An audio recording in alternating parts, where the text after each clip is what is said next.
tous, j'espère que vous allez bien car on est parti pour l'édition spéciale du mercredi 29 août 2018. Minuit 20, Fada N'Gourma. À la suite d'une nouvelle attaque dans le sud-est du Burkina Faso, 8 gendarmes ont été tués par des terroristes dans la nuit du 28 août, selon le site de Radio France Internationale. Dans la nuit du 27 au 28 août, des hommes armés ont attaqué la direction générale de la gendarmerie dans le village de Pama, situé à une centaine de kilomètres de la ville de Fada N'Gourma. Le bâtiment a été incendié par les attaquants. De l'aide a été causée par les forces de sécurité intérieures de Fada N'Gourma. La nombreuse équipe de colonnes de transport, composée de gendarmes et de militaires, a surgi à l'endroit de l'incident. À 30 km de Fada N'Gourma a été préparé un abri de fortune installé sur la route. Les 2 passagers ont péri à la fois et quelques blessés sont décédés. En application de la loi du pays qui a déclaré que l'incident est une attaque devenue la plus sanglante dans cette partie du pays depuis les attaques en avril 2015. Il est également signalé que, le 11 août, a eu lieu une attaque d'un convoi de transport de la gendarmerie. 5 policiers sont morts. Les autorités ont été obligées de réaliser une opération de ratissage dans la région. Rappelons, au cours des dernières années, au Burkina Faso, un groupe a commencé à montrer l'activité des radicaux islamistes.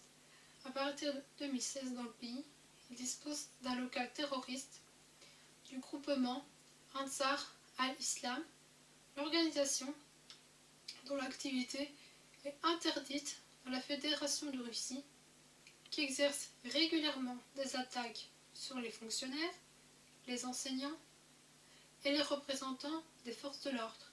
Il est en liaison étroite avec les islamistes radicaux au Mali. 9h31, Moscou. La Russie a fourni à l'Irak les machines de combat BMP-3, a dit une source bien informée d'Interfax. Selon la source, en Irak, la Russie a effectué une livraison des machines de guerre. Le service fédéral de coopération technique et militaire de ces informations n'a pas commenté cette livraison. 10h44, Pékin. Les robots qui jouent le rôle de tuteurs sont apparus dans les jardins d'enfants de la Chine, rapporte le journal russe. Le robot surnommé Kieko est capable de raconter des histoires, propose d'aborder les exercices et peut également réagir émotionnellement aux bons enfants, leur fournir les réponses et peut faire un clignotement des yeux réalisé en forme de cœur rouge. La hauteur du robot est de 60 cm. Il se déplace sur de petits trous et équipé de caméras pour enregistrer la vidéo et de déterminer leur localisation. Le robot a été utilisé dans 600 écoles maternelles. Le coût de chaque robot est de 10 000 yuans, donc 1280 €, qui est environ égal à un salaire mensuel d'un soignant. À noter, selon les données de la Fédération internationale de la robotique, la Chine est le leader de l'utilisation de robots. Dans le pays, les usines emploient environ 340 000 androïdes. En outre, les robots sont utilisés et lors de la prestation de services, ils fournissent aux citoyens de l'achat, donnent des conseils en matière de législation. Ils sont même capables d'accompagner les personnes âgées dans la rue.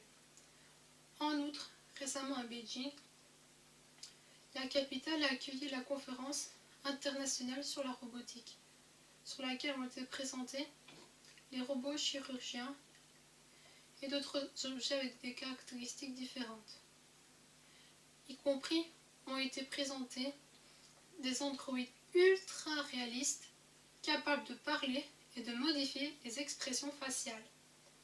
Le problème est le remplacement de l'homme par un robot, un des défis majeurs de l'humanité au XXIe siècle.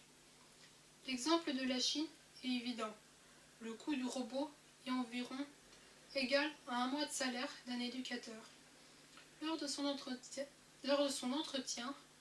il coûte évidemment moins de ne pas mentionner l'absence de vacances, de congés maladie et de la nécessité pour l'employeur de faire la charge d'impôt sur les salaires. Mais un tel changement génère des questions fondamentales. La première, que faire des masses de gens qui, avec le temps, les robots vont évincer du marché du travail de plus en plus fort?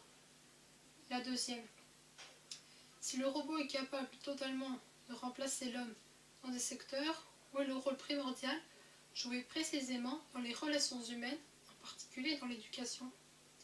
Les réponses à ces questions déterminent la voie du développement de l'humanité et comment l'humanité ou l'anti-humanité sera dans le monde dans un futur proche. 14h17, Paris. Auparavant, la maladie, qui avait vécu uniquement dans les régions tropicales, apparaît maintenant dans les pays développés en raison de l'apparition des parasites hybrides, rapportent les scientifiques et les experts sur le site de la revue scientifique Science. Dans un article en particulier, il faut comprendre des cas d'infection de la schistosomiase. La maladie est caractéristique par les pays pauvres du Sud. En 2014, a été découverte en Corse, île française de la Méditerranée. La localité de la rivière du Cava est encore infectée par le parasite. Dans la rivière habite un escargot appelé Bulinus truncatus, qui s'est avéré approprié afin de devenir un hôte intermédiaire pour le parasite. La revue Science transmet que les chercheurs, il y a quelques années, ont suggéré que la découverte de la maladie provoque une apparition de parasites hybrides. Il y a 2 ans, les chercheurs ont analysé l'ADN des œufs du parasite. Cela s'est avéré être un hybride de 2 espèces connues, le S. haematobium et S. bovis. Il est à noter que l'apparition d'un tel hybride n'est pas nouvelle pour les scientifiques. Encore en 2008, il a été découvert au Sénégal. De plus, les scientifiques en laboratoire les ont plantés et étudié leur cycle de vie. Les prises s'avéraient plus difficiles des natures haematobium et bovis. En dehors de la Corse, les parasites hybrides peuvent utiliser des escargots espagnols et portugais comme un hôte intermédiaire, ce qui signifie que la maladie étant découverte en Corse, elle pourrait se répercuter dans les régions du sud de l'Europe. En particulier, il est indiqué que les hybrides ont commencé à apparaître et avec eux d'autres maladies comme le paludisme, la lémaniose et la maladie de Chagas. Autant de nouveaux types hybrides, dangereux pour l'homme obscur, mais leur existence est déjà un sérieux sujet de préoccupation des épidémiologistes. En effet, à cause de la variabilité des hybrides, il est plus facile de s'adapter à de nouveaux endroits et à les connaître. Maintenant, les chercheurs vont étudier comment le parasite parvient à rester en Corse, surtout qu'il survit pendant l'hiver. Rappelons-le, la schistosomiase est une maladie parasitaire tropicale appelée le parasite schistocoma, donc les platelmates,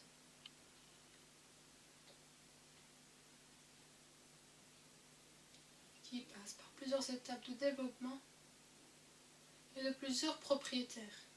Et généralement, un hôte intermédiaire, comme les gastéropodes, par exemple, peuvent s'en prendre à l'escargot. L'hôte final pour le parasite est le mammifère. Les gens le contractent le plus souvent lors d'une baignade dans l'eau, car sur l'un des stades de son développement, il y a les mâles et les femelles. Il est possible de l'éducation des individus hybrides dont la maman et le papa sont deux choses différentes. Il y a noté que la schistosomiase se réfère à la soi-disant maladie négligée. Il introduit la notion à l'OMS, donc l'Organisation mondiale de la santé. La population qui souffre de maladies négligées est exclusivement la population pauvre de notre planète, en Amérique du Sud, en Afrique et en Asie. Ils sont caractérisés par une forte morbidité. Ainsi, selon certaines estimations, de la schistosomiase souffrent aujourd'hui de l'ordre de 230 millions de personnes. La maladie négligée oppose les trois grands tueurs, le paludisme, le sida et la tuberculose, qui ont attiré beaucoup d'attention de l'opinion mondiale.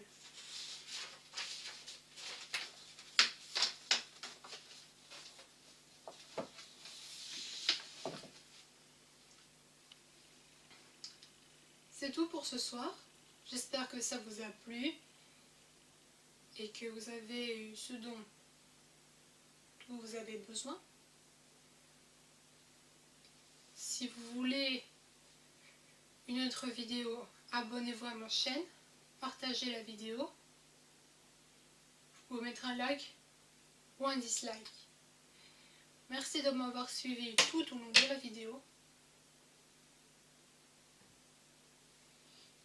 Et dans l'attente d'une vidéo suivante, je vous souhaite une très bonne soirée. À une prochaine fois et surtout, portez-vous bien. Au revoir.